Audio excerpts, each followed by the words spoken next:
I've been talking to my parents quite a bit these past few days about the wars, the one being visited on Ukraine and the one they lived through as children in Warsaw. They witnessed the bombardment, occupation, and eventual destruction of the city where they were born. Today, watching almost live coverage on television, there are terrifying parallels, but also vast differences. When Poland was invaded in 1939 on a similarly imaginary pretext, like today's Ukraine, the rest of the world could deny, ignore, and remain oblivious. There were no visuals, no tweets, no stories coming out of a country under siege. They didn't understand the incredible sacrifice and courage of the doomed Warsaw Uprising, where women and children joined the insurgency in an attempt to stave off the eventual occupation and annihilation of the city.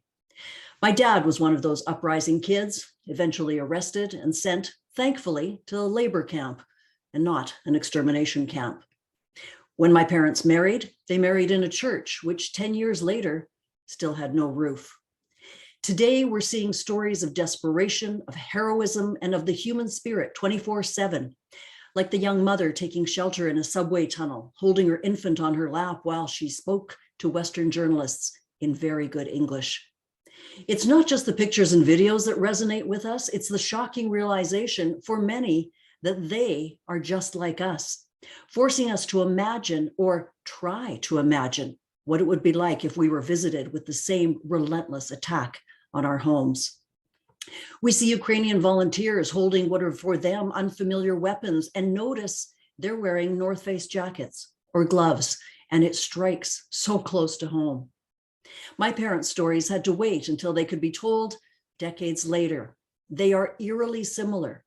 Indiscriminate bombings of residential buildings, middle of the night arrests and executions in apartment block courtyards, food and weapons smuggled through sewer tunnels, and thousands of people fleeing, hiding in barns and farmers' fields to escape the roundups and mass graves.